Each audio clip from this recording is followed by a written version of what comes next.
Mutual funds అనేవి అందరికీ సరిపోయేలాగే ఉంటాయి. భిన్నమైన మ్యూచువల్ ఫండ్స్ వివిధ రకమైన అసెట్ క్లాసెస్, వివిధ రకమైన రిస్క్స్తో పాటుగా వివిధ రకాల అసెట్ క్లాసెస్లోనే పెట్టుబడి చేస్తూ ఉంటాయి. అంటే ఎలాంటి అసెట్ క్లాసెస్ అనుకుంటున్నారేమో, ఈక్విటీ, డెట్, గోల్డ్, కమోడిటీస్ ఇటువంటి వాటిలో. అయితే కొన్ని మ్యూచువల్ ఫండ్స్ ఒక రకమైన అసెట్ క్లాస్ మాత్రమే కాకుండా హైబ్రిడ్ ఫండ్స్ కింద ఇన్వెస్ట్ చేస్తారు. అన్ని రకాల అసెట్ క్లాసెస్లో మిక్స్ చేసి ఇన్వెస్ట్ చేస్తారు. దీనికి తోడుగా మీరు కానీ ఏటీసీలో డిడక్షన్స్ని క్లెయిమ్ చేసుకోవాలి అని అనుకుంటే ట్యాక్స్ పరంగా చూస్తే కొన్ని ఈక్విటీ లింక్ సేవింగ్ స్కీమ్స్ అనే రకమైన మ్యూచువల్ ఫండ్స్ స్కీమ్స్ని కూడా మీరు చూసే ఉంటారు. ఇవన్నిటి గురించి మనము పర్ఫార్మెన్స్ తీరుగా, అంటే ఇవన్నీ కూడా మంచిగానే పర్ఫామ్ చేస్తున్నాయా ఈ మ్యూచువల్ ఫండ్ స్కీమ్స్ అని తెలుసుకోవడానికి మనం ఏం చేయాలి? సో ఆ పర్టికులర్ రంగానికి సంబంధించిన ఏదో కొంత ఒక స్టాండర్డ్ తోటి మనం పోల్చి చూడాలి. అయితే ఇటువంటి ఇండెక్స్తో దేంతో అయితే మనము ఒక మ్యూచువల్ ఫండ్ యొక్క పనితీరుని పోల్చి చూస్తామో దాన్ని మనం బెంచ్ మార్క్ అని అంటూ ఉంటాము.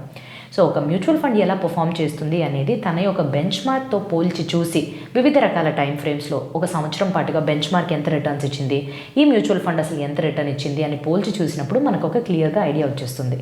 అయితే బెంచ్ మార్క్స్ అనేవి ఈ మ్యూచువల్ ఫండ్స్ని ఎంచుకోవడానికి చాలా ముఖ్యమైన పాత్రని వహిస్తాయి. సో చిన్నగా ఉదాహరణకి చెప్పాలి అని అంటే, లార్జ్ క్యాప్ మ్యూచువల్ ఫండ్స్ని మనము నిఫ్టీ 100 అనే బెంచ్ మార్క్తో పోలుస్తాము. అలాగే మిడ్ క్యాప్ ఫండ్స్ని నిఫ్టీ మిడ్ క్యాప్ 150తో పోలుస్తాము.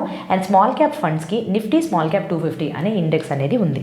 అయితే స్క్రీన్ మీద ఇప్పుడు మీరు వివిధ రకాల మ్యూచువల్ ఫండ్స్కి చెందిన అండ్ వాటి యొక్క బెంచ్ మార్క్స్ అనేవి ఏంటి అని చూసి తెలుసుకోగలుగుతారు. అయితే ఈరోజు నేను ఎందుకు mutual funds and bench marks వీటి గురించే మళ్ళీ మీకు చెప్తున్నాను అని అంటే, నేను ఇప్పుడు తీసుకురాబోయే నేను ఈ వీడియోలో మీ ముందుకి 5 రకాల మ్యూచువల్ ఫండ్స్ గురించి తెలియపరుచుతాను.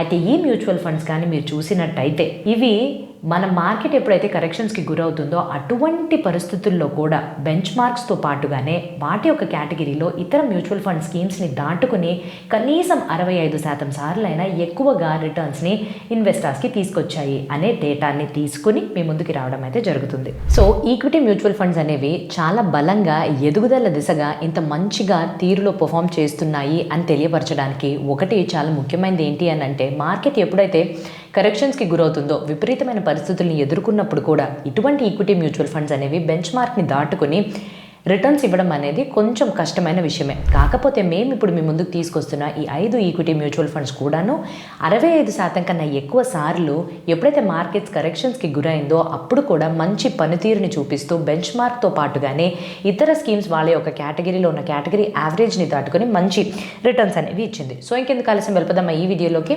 అయితే వీడియోలోకి వెళ్ళడానికన్నా ముందు మీకు తెలుసు కదండి, మీరు కానీ మొట్టమొదటిసారిగా మా గ్రో తెలుగు యూట్యూబ్ ఛానల్లో వీడియోస్ చూస్తున్నట్టయితే బెల్ ఐకాన్ని క్లిక్ చేసుకోవడం అస్సలు మర్చిపోకండి. ఎందుకంటే ఎంతో ఇంపార్టెంట్ ఇన్ఫర్మేటివ్ కంటెంట్ని ఎప్పటికప్పుడు మేము మీ ముందుకు తీసుకొచ్చే ప్రయత్నాన్ని చేస్తూనే ఉంటాం కాబట్టి.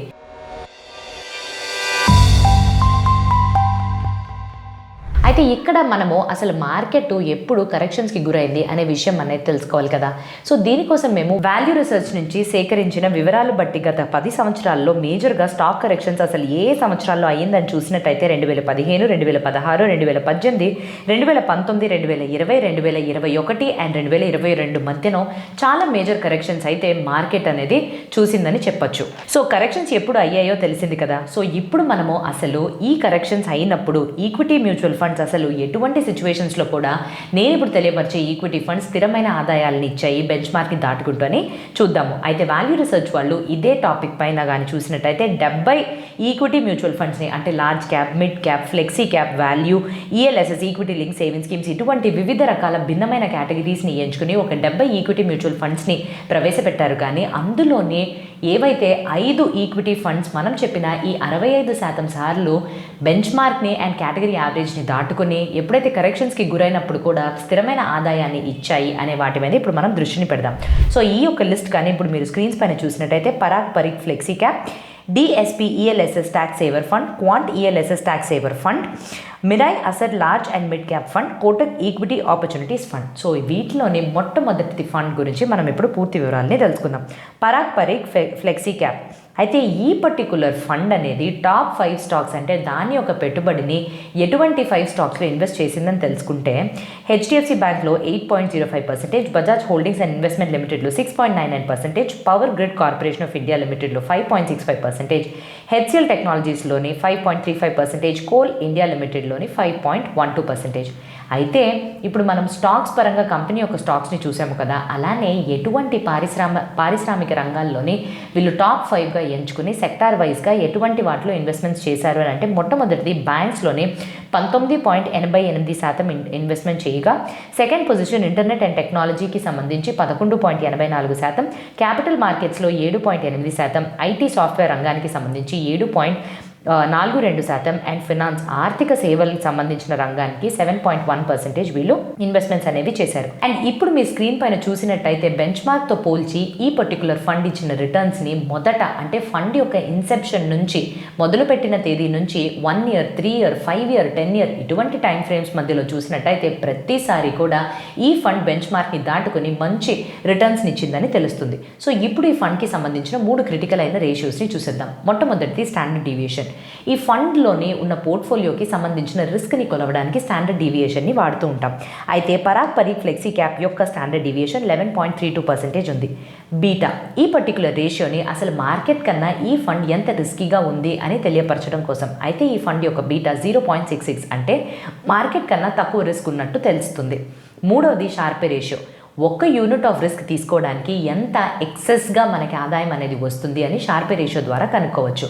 అయితే పరాగ్ పరీక్ ఫ్లెక్సీ క్యాప్ ఫండ్కి ఈ షార్పే రేషియో 1.31 టైమ్స్ ఉంది. అంటే 1 యూనిట్ ఆఫ్ రిస్క్ తీసుకుంటే 1.31 టైమ్స్ ఎక్సెస్ రిటర్న్ అనేది ఆదాయం మీకు వస్తుంది. పోర్ట్ఫోలియో టర్న్ ఓవర్ రేషియో అని అంటే ఫండ్ మేనేజర్స్ ఎన్నిసార్లు ఈ ఫండ్లో ఉండే హోల్డింగ్స్ని అమ్ముతున్నారు, కొంటున్నారు, అంటే ఎంత ఫ్రీక్వెంట్గా మార్పులు జరుగుతున్నాయి అనే దాన్ని పోర్ట్ఫోలియో టర్న్ ఓవర్ రేషియో ద్వారా మనం చూడొచ్చు. అయితే ఈ పర్టికులర్ ఫండ్ యొక్క పోర్ట్ఫోలియో టర్న్ ఓవర్ రేషియో 33.90%. అంటే అంత ఎక్కువ ఫ్రీక్వెంట్గా మార్పులు అనేవి జరగట్లేదు, చాలా తక్కువగానే హోల్డింగ్స్ అనేవి కన్సిస్టెంట్గా అదే తీరులోనే ఉంటున్నాయని తెలుస్తుంది. ఈ పర్టికులర్ ఫండ్కి సంబంధించిన డైరెక్ట్ ప్లాన్ గ్రోత్ యొక్క ఎక్స్పెన్స్ రేషియో 0.60%. అండ్ ఈ ఫండ్ ఏమో యావరేజ్గా 22% అంటే 22% వరకు వీళ్ళు విదేశీ కమాడిటీస్లోని ఈక్విటీస్లో కూడా వీళ్ళు ఇన్వెస్ట్ చేస్తున్నారు. అవి ఏమిటి అని అంటే అమెజాన్, ఆల్ఫాబెట్ ఇన్కార్పొరేషన్ ఏదైతే గూగుల్ కంపెనీ యొక్క parent company, Microsoft and Meta platform ఇన్కార్పొరేషన్లో కూడా ఇలాగే ఇన్వెస్ట్మెంట్స్ చేస్తున్నారు. సో ఇటువంటి విదేశీ ఈక్విటీ ఫండ్స్లో ఇన్వెస్ట్మెంట్స్ చేయడం వల్ల వీళ్ళకి ఆ ఎక్స్ట్రా ఆల్ఫా రిటర్న్ అనేది కూడా లభిస్తుందని చెప్పుకోవచ్చు. అయితే వీళ్ళు మార్కెట్ ఎప్పుడైతే కరెక్షన్స్కి గురవుతుందో, కరెక్షన్స్ని ఎదుర్కొంటుందో అటువంటి టైంలో కూడా 83% సార్లు బెంచ్ మార్క్ని దాటుకుని కేటగిరీ యావరేజ్ని దాటుకుని మంచి రిటర్న్స్ని ఇన్వెస్టర్స్కి తీసుకొచ్చాయని అర్థమవుతుంది. అండ్ బెంచ్ మార్క్ యొక్క 5 ఇయర్ రోలింగ్ రిటర్న్స్తో కూడా పోలిస్తే 100% సార్లు ఎక్కువ రిటర్న్ని ఈ ఫండ్ వాళ్ళు తీసుకొచ్చారని తెలుస్తుంది. ఇప్పుడు మనం రెండో ఫండ్ అయిన DSP ELSS tax saver fund గురించి తెలుసుకుందాం.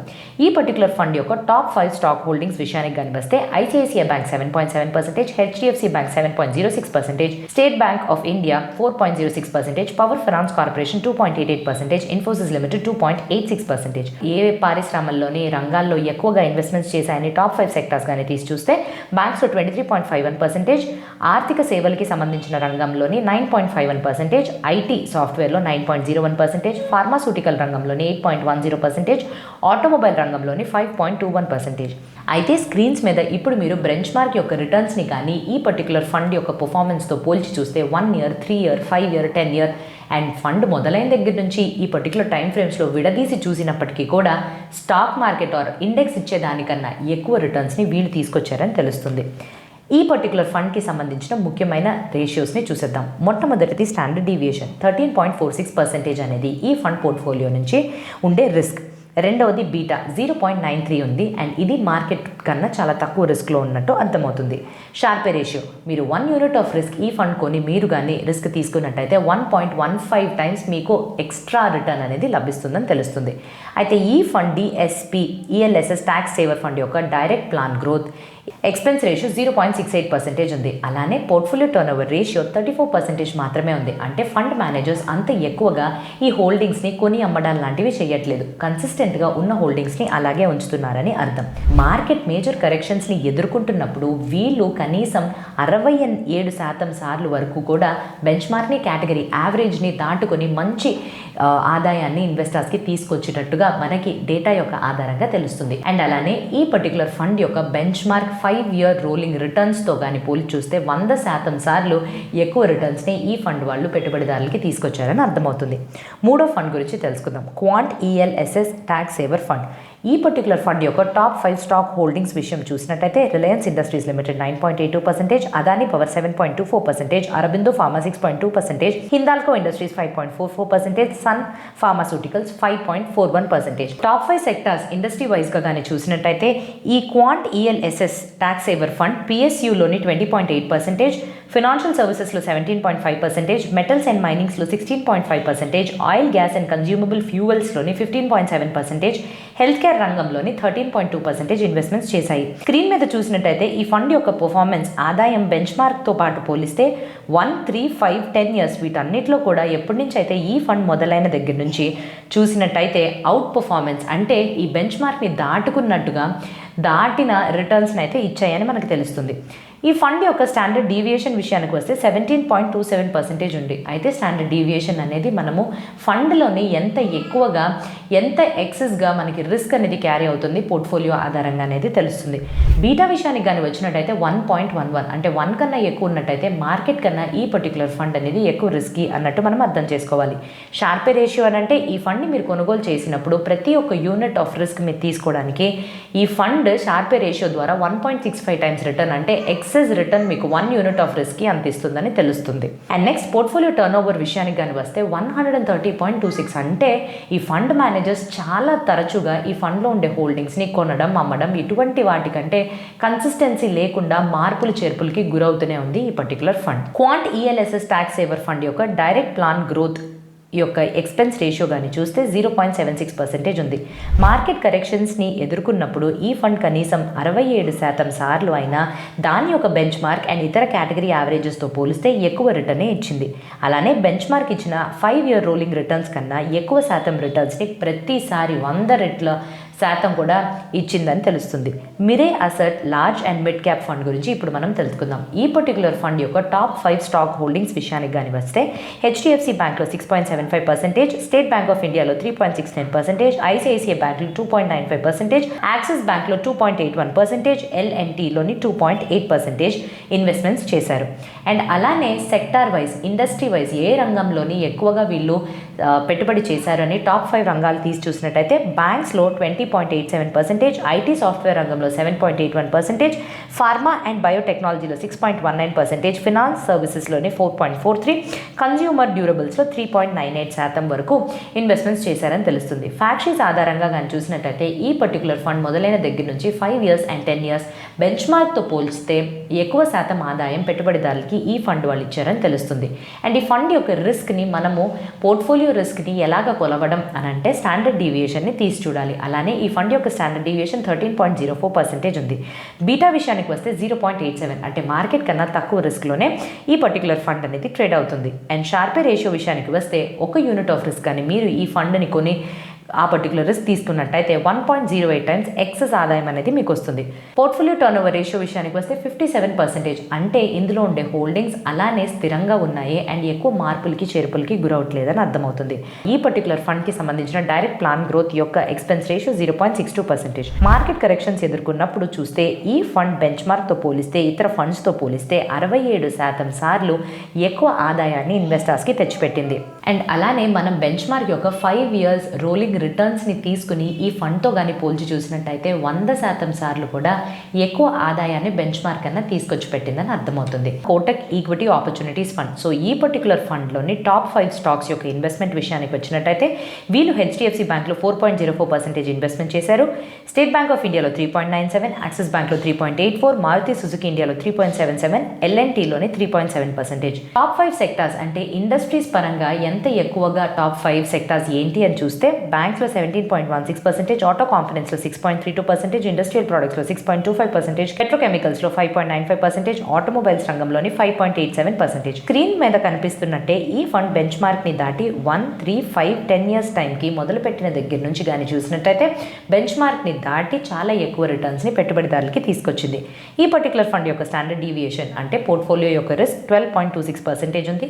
బీటా యొక్క వాల్యూ 0.84 అంటే మార్కెట్ కన్నా తక్కువ రిస్క్లోనే ట్రేడ్ అవుతుంది. ఉంటుంది. షార్పీ రేషియో విషయానికి వచ్చినట్టయితే మీరు కానీ ఒక యూనిట్ ఆఫ్ రిస్క్ తీసుకుంటే మీకు లభించే ఎక్సెస్ ఆదాయం 1.11 టైమ్స్. Portfolio turnover ratio 30.20%. అంటే చాలా తక్కువ. కన్సిస్టెంట్గా ఉన్న హోల్డింగ్స్ని ఫండ్ మేనేజర్స్ మార్చకుండా అలానే కంటిన్యూ చేస్తున్నారు. కోటక్ ఈక్విటీ ఆపర్చునిటీస్ ఫండ్ యొక్క డైరెక్ట్ ప్లాన్ గ్రోత్ యొక్క ఎక్స్పెన్స్ రేషియో 0.53%. అండ్ మార్కెట్ ఎప్పుడెప్పుడైతే కరెక్షన్స్కి గురవుతుందో అప్పుడు బెంచ్ మార్క్ని దాటుకుని కేటగిరీ యావరేజ్ని దాటుకుని సరాసరి 67% కన్నా ఎక్కువగానే వీళ్ళు పెట్టుబడిదారులకి మంచి రిటర్న్స్ని, అంటే బెంచ్ మార్క్ని కేటగిరీ యావరేజ్ని దాటుకుని మంచి రిటర్న్స్ని అందించారు. అండ్ అలానే బెంచ్ మార్క్ని కానీ 5 years రోలింగ్ రిటర్న్స్ని తీసుకుని ఈ ఫండ్తో కానీ పోల్చి చూసినట్టయితే ప్రతిసారి కూడా వీళ్ళు బెంచ్ మార్క్ని దాటుకుని మంచి రిటర్న్స్ అనేవి ఇన్వెస్టర్స్కి ఇచ్చారని తెలుస్తుంది. సో అదండి ఏవైతే 5 స్ట్రాంగ్ అయిన ఈక్విటీ మ్యూచువల్ ఫండ్స్ ఎప్పుడైతే గత 10 సంవత్సరాల్లో మార్కెట్స్ ఎప్పుడైతే మేజర్ కరెక్షన్స్కి గురైందో అప్పుడు కూడా ఏమాత్రం తగ్గకుండా బెంచ్ మార్క్ని అండ్ కేటగిరీ యావరేజ్ని దాటుకుని 65% సార్లు కన్నా ఎక్కువ రిటర్న్స్ని పెట్టుబడిదారులకి తీసుకొచ్చి పెట్టినాయి అనే విషయాన్ని మీ ముందుకు తీసుకొచ్చాం. అయితే ఇక్కడ మేము తీసుకొచ్చిన ఈ ఈక్విటీ మ్యూచువల్ ఫండ్స్ అన్నీ కూడా ఆల్మోస్ట్ ఆల్ అన్నీ కూడా ఎటువంటి ఇన్వెస్ట్మెంట్ స్ట్రాటజీని వాడుతున్నారు అని అంటే గ్రోత్ అట్ రీజనబుల్ ప్రైస్. అంటే వీళ్ళు గ్రోత్ అండ్ వాల్యూ కలగలిపిన ఒక మిక్స్చర్లోని ఇన్వెస్ట్మెంట్ స్ట్రాటజీని ప్రయోగిస్తున్నారు. అదేంటి? వాల్యూ అని అంటే ఎప్పుడు కూడా ఏ కంపెనీ బలంగా ఎదుగుదల అవకాశాల దిశగా వెళ్తుందో దాని యొక్క వాల్యుయేషన్ చాలా ఎక్కువ హై ప్రైజెస్లోనే ఉంటాయి. కాకపోతే బలంగా ఉండే వాల్యుయేషన్స్తో పాటుగా స్టాక్ యొక్క ప్రైజెస్ రీజనబుల్గా, అంటే మనం ఇది కొనుక్కోవచ్చు, అంటే ఏమాత్రం ఎక్కువగా వాళ్ళు కోట్ చేయట్లేదు అనే విషయం వస్తే మాత్రమే అవి తీసుకుని అటువంటి కంపెనీస్ని వీళ్ళు ఎంచుకుంటారు. సో దాన్ని మనం value and growth mixed strategy అని అంటామన్నమాట. సో అది ఈ particular equity mutual funds follow అవుతున్నారు. అండ్ దానివల్లే వీళ్ళు ఇంత సక్సెస్ని కూడా చూడగలుగుతున్నారు. అయితే ఈ వీడియో మీకు కానీ యూస్ఫుల్గా అనిపించింది అని అంటే తప్పకుండా లైక్ చేయడం మర్చిపోకండి. మీ ఫీడ్బ్యాక్ని కమెంట్ సెక్షన్లో తెలియపరచడం కూడా మర్చిపోకండి. అయితే మేము ఇక్కడ ఈ పర్టికులర్ మ్యూచువల్ ఫండ్స్కి సంబంధించిన వివరాల్ని మాత్రమే ఒక ఎడ్యుకేషనల్ కంటెంట్ కోసం మాత్రం మీ ముందుకు తీసుకురావడం జరిగిందండి. మేము ఎటువంటి రికమెండేషన్స్ అయితే ఈ వీడియో ద్వారా మీకు అయితే అందించడం లేదు.